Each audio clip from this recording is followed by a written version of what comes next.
নমস্কার, আমাদের ফুড কুইজনে আপনাদের সকলকেই স্বাগত জানাই। আজ আমরা জল ছাড়া রান্নার এক নতুন রেসিপি নিয়ে এসেছি। নাম বরিশালের তেল কাতলা। নাম শুনেই কেমন বাংলাদেশের সুস্বাদু রান্নার কথা মনে পড়ে যাচ্ছে না? আসলে আমার কাকিমার কাছ থেকেই এই রান্নার পদ্ধতিটা আমি শিখেছি। আমার কাকিমা ছিলেন বরিশালের মেয়ে, সেই জন্যই এই নামকরণ করা হলো। আমি ওনাকে যেভাবে রান্না করতে দেখেছি আমি সেভাবেই করে দেখাবো। খেতে কিন্তু হবে ফাটাফাটি। এই জন্য আমি কয়েক টুকরো কাতলা মাছ নিয়েছি।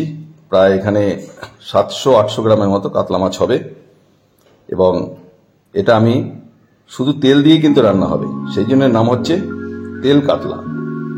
এটা নিয়ে নিয়েছি, নিয়ে ওতে আমি মাছগুলো দিয়ে দিচ্ছি।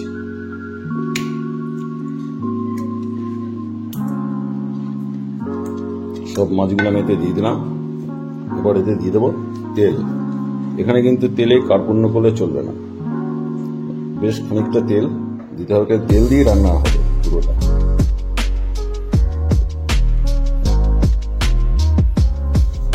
এখানে 4টে মিডিয়াম সাইজের পেঁয়াজ নিয়েছিলাম, সেটা বেটে দিয়ে দিচ্ছি।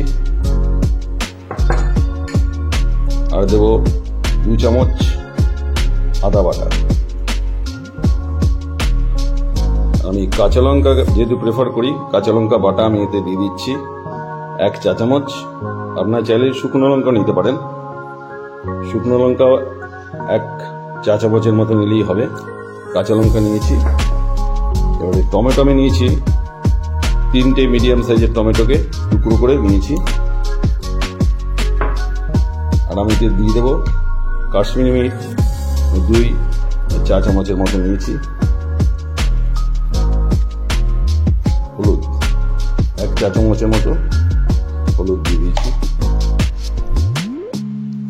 নুন দিচ্ছি পরিমাণ মতো।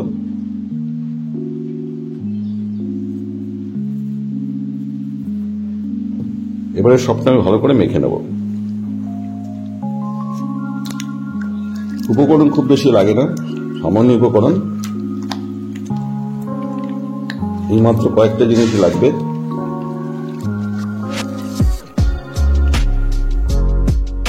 আর দিয়ে দেবো 4-5টা কাঁচা লঙ্কা লম্বা করে চিড়ে নিয়েছি।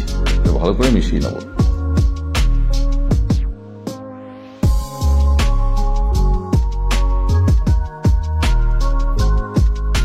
আর একটা জিনিস দিতে হবে, সামান্য চিনি দিতে হবে ব্যালেন্স করার জন্য।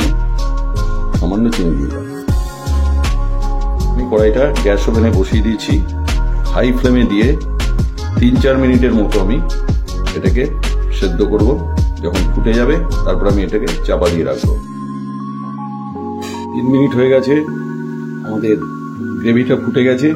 আমি এতে চাপা দিয়ে দেবো।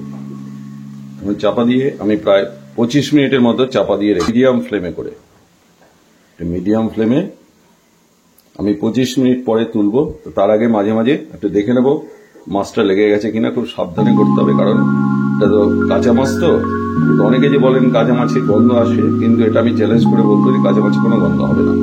আর খেলে আপনারা বুঝতে পারবেন কোনো কাঁচা মাছের গন্ধ হবে না, খুব সফট একটা মাছ হবে। তাহলে আমরা 25 মিনিট অপেক্ষা করছি। 25 মিনিট হয়ে গেছে, ঢাকা তুলে দিচ্ছি।